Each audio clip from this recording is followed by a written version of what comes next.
आज हम यहाँ चर्चा करेंगे खासकर जो 4 राज्यों का चुनाव परिणाम हाल ही यानी कल आया है, यानी 3 तारीख को जो चुनाव परिणाम विधानसभा के चुनावों को लेकर आए हैं।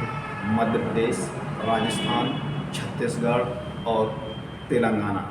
जी हाँ, इन राज्यों में जिस तरह से चुनाव परिणाम दिए गए और चुनाव परिणाम आने के बाद वहाँ पर जिस तरह से उनके जो सर्वे दिखाए गए थे, उन सर्वों को इस तरह से घटाव बढ़ाव किया गया, इस पर आरोप और प्रत्यारोप लगना शुरू हो गए हैं। और इन चुनावों के अंदर एक नई खास बात सामने ज़रूर आई है कि जिन राज्यों में गौर से देखा जाए तो यहाँ पर जनता खासकर भाजपा की नीतियों से नाराज़ थी। उनके अंदर गुस्सा उबाल भर रहा था। जनता के अंदर अगर हकीकत से पूछा जाए, दिल पर हाथ रखकर पूछा जाए तो उनके अंदर उबाल है, क्योंकि भाजपा की वो नीतियाँ खासकर गरीबों के लिए नहीं हैं, जबकि वो सिर्फ़ और सिर्फ पैसे वालों के लिए, बड़े वर्ग के लिए नीतियाँ हैं।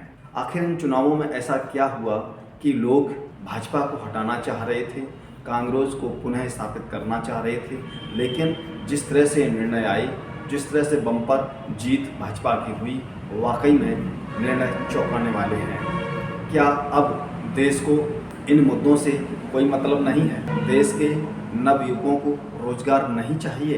क्या अब अपने ऊपर हो रहे अत्याचार के खिलाफ आवाज़ के लिए वोट नहीं करना?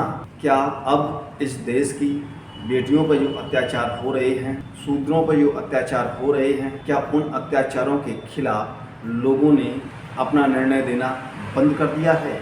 क्या जिस तरह से निजीकरण लगातार भाजपा कर रही है, उस निजीकरण के खिलाफ भी अब जनता कुछ नहीं कहना चाहती? खासकर जिस तरह से विकास को लेकर जो पहले चुनाव हुआ करते थे, लेकिन इन चुनावों को देखकर विकास एक कोने में रखा का रखा रह गया। आपने खासकर देखा होगा इन राज्यों में जिस तरह से कांग्रेस और वहाँ के क्षेत्रीय दल भाजपा की गलत नीतियों को लेकर मंचों के माध्यम से भाजपा की गलतियों को उजागर कर रहे थे, लेकिन आज ऐसा यहाँ कुछ देखने को नहीं मिला। जी हाँ, ये चुनाव सिर्फ और सिर्फ हिंदू रणनीति के ऊपर चले गए।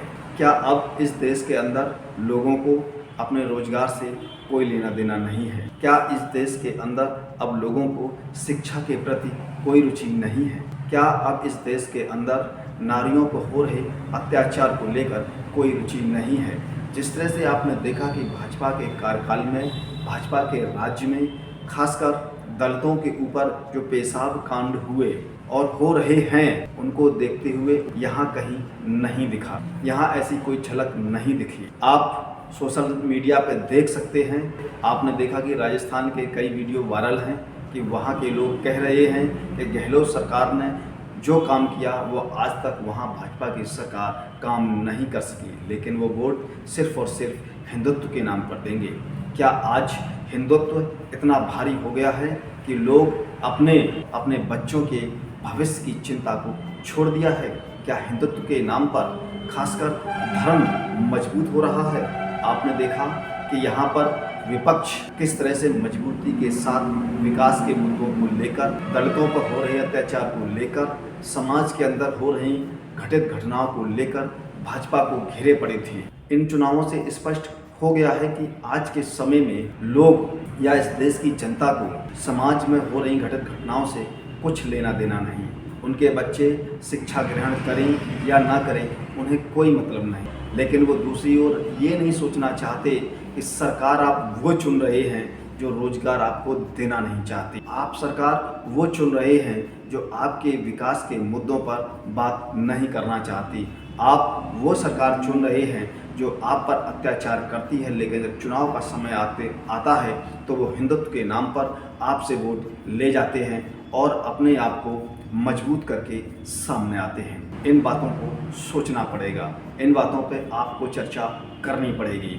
आपको अपना हित अगर स्वच्छ और प्रकट और सुरक्षित रखना है तो आपको विकास के मुद्दे पर सोचना पड़ेगा, आपको धर्म से हटकर सोचना पड़ेगा। लेकिन धर्म के शरण में जाने पर मानसिक गुलाम मत बनिए। अपने अधिकारों के लिए सरकार से सवाल जवाब करिए। ऐसे तमाम मुद्दों पर यहाँ जनता जागरूक नहीं दिखी और उन्होंने सिर्फ और सिर्फ धर्म को ही महत्व दिया। जो विपक्ष की सरकारें हैं उन्हें भी भाजपा की तरह धर्म को लेकर, धर्म की चादर ओढ़कर अपनी सत्ता के विषय में सोचना चाहिए। आप लगातार देख रहे हैं कि देश के अंदर रोजगार खत्म होते जा रहे हैं। आप लगातार देख रहे हैं देश के अंदर नारी शक्ति पर लगातार अत्याचार बढ़ रहे हैं। आप देख रहे हैं देश के अंदर दलितों पर लगातार पेशाब जैसे कांड, मारपीट के कांड बढ़ते जा रहे हैं। जो 3 राज्यों का चुनाव जनता ने जिस तरह धर्म को महत्व दिया है, उन सभी लोगों को मेरी बहुत बहुत हार्दिक शुभकामनाएं कि उनको विकास से कोई लेना देना नहीं है। उन्हें सिर्फ और सिर्फ हिंदुत्व की रक्षा करनी है और हिंदुत्व की रक्षा अगर आप कर रहे हैं तो सिर्फ आप इस देश का इतिहास उठा के देख लीजिए कि हिंदुत्व में किन लोगों की बढ़ोतरी हुई है और हिंदुत्व के नाम पर किन लोगों को घंटियां बांधी गईं, हिंदुत्व के नाम पर किन लोगों का अत्याचार को सहना पड़ा। आज जिस तरह से पूर्व की केंद्रीय सत्ता, पूर्व की राज्य सत्ताएं धर्म को लेकर लोगों के अंदर अंधविश्वास को कम कर रही थी, शिक्षा के माध्यम से उनको हकों को मजबूत कर रही थी, लेकिन आज यहाँ ऐसा नहीं है। अगर आप जितना बढ़ा चढ़ाकर धर्म के विषय में बोलेंगे, आपके पास कितनी भी बड़ी समस्या क्यों ना हो, आप केवल धर्म का नाम लीजिए, आपके साथ देश की जनता खड़ी होगी, आपके साथ राज्य की जनता खड़ी होगी। ये इन 3 राज्यों के चुनाव परिणामों से घोषित हो गया है, 3 राज्यों के चुनाव परिणामों से निश्चित हो गया है। आपको मेरी बात निश्चित ही बुरी लग रही, आप मुझे निश्चित ही बुरा भला भी कह रहे होंगे। जिस तरह से आज देश को धर्म की आड़ में देश के लोगों के अधिकारों को मिटाया जा रहा है, कहीं ऐसा ना हो कि उस आड़ में आपको दबा दिया जाए कि आप धर्म के साथ साथ शिक्षा पर विश्वास करिए, आप धर्म के साथ साथ विकास की बात करिए, आप धर्म के साथ साथ नारी शिक्षा की और नारी संरक्षण की और नारी सुरक्षा की बात करिए, आप धर्म के साथ साथ अपने बच्चों के भविष्य की बात करिए, आप धर्म के साथ साथ जाति जनगणना की बात करिए, आप धर्म के साथ साथ देश की संरक्षा और सुरक्षा की बात करिए, आप धर्म के साथ साथ रोजगार की बात करिए, सिलेंडर मिलेगा। नमस्कार, मैं हूं केशकोरी, आप देख रहे हैं कोली न्यूज। आपने अभी तक हमारे चैनल को सब्सक्राइब ना किया हो तो शीघ्र नीचे जाकर सब्सक्राइब बटन पर क्लिक करें, बेल आइकन को प्रेस करें, जिससे कि हमारी बढ़ने वाली प्रत्येक खबर का नया नोटिफिकेशन सबसे पहले आपको प्राप्त होगा। हम फिर मिलेंगे एक नई खबर के साथ, तब तक आप हमारे साथ जुड़े रहें। जय भारत, जय हिंद।